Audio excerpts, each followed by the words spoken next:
A sniper looks through his scope. The crosshair is steady. His breathing is controlled, but what he sees makes his hands feel heavier than the rifle itself. In the middle of a dusty street, there is a child, not a soldier, not an enemy, just a child walking toward American troops. Time slows down, because in the next few seconds, one decision will decide who lives and who dies. This man is Chris Kyle. Long before the war, before the rifle, before the nickname Legend, he grows up with one belief. His father teaches him that the world is divided into three types of people: sheep who cannot protect themselves, wolves who hunt the weak, and sheepdogs who stand in between. Chris is taught that doing nothing is not an option. If wolves exist, someone has to stop them. That idea grows inside him, and years later it pulls him toward the military. Chris joins the Navy SEALs. The training is brutal, physically exhausting, mentally unforgiving. Many quit, some break, but Chris stays, not because he loves violence, because he believes in protection. Eventually, the war in Iraq begins, and Chris is sent into a world that no amount of training can fully prepare him for. On his very first mission, Chris is placed on overwatch duty.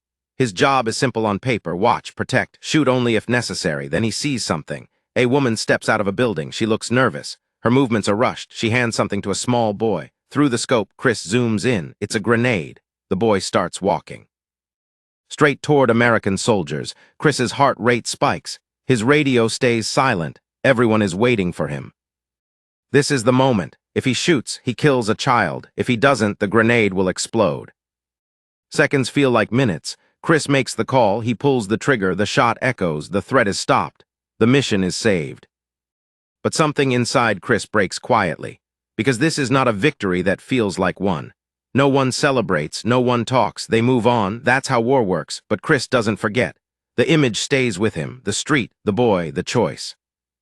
This is when he realizes something terrifying. War doesn't just test skill, it tests the soul. Mission after mission, Chris proves himself. He is calm under pressure, precise, reliable. When soldiers move through dangerous streets, they feel safer knowing he's watching.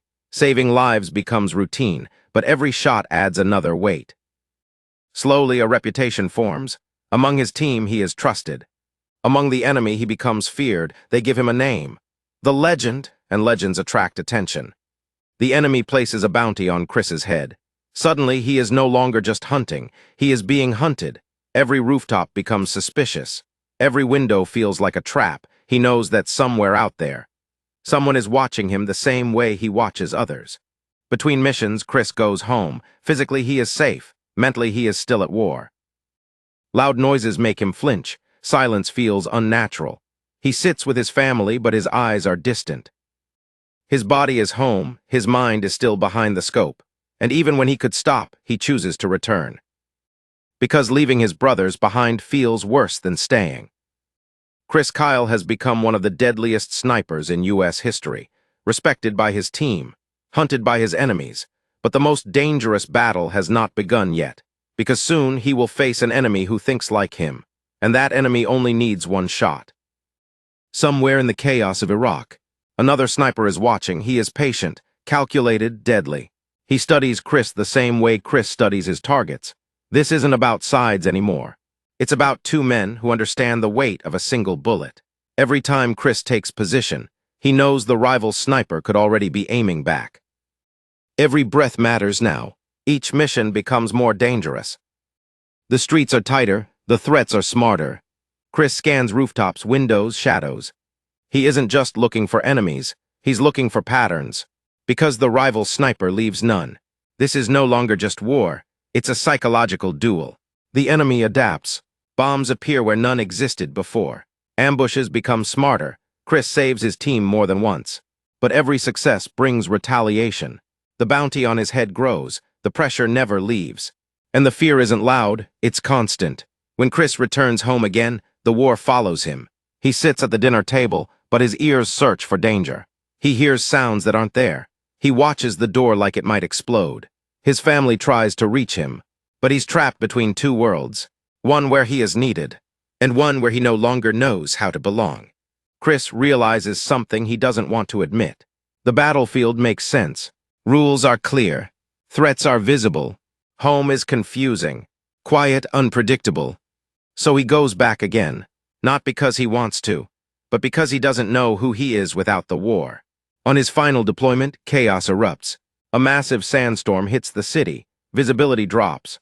Movement becomes guesswork, and then Chris sees him. The rival sniper, far away. Almost impossible to see. The distance is extreme. The conditions are terrible. This shot should not be possible. Chris steadies his rifle. He adjusts. He waits, one pull of the trigger. The bullet travels longer than any shot he's taken before.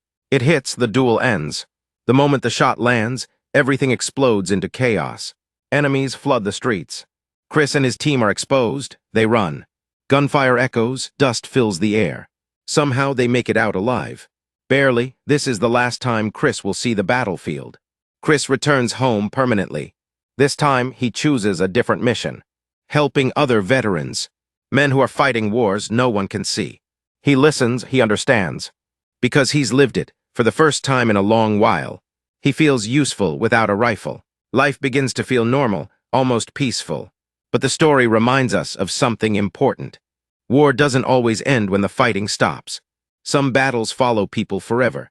American Sniper is not about how many lives were taken. It's about how many decisions a person can carry. About the weight of responsibility.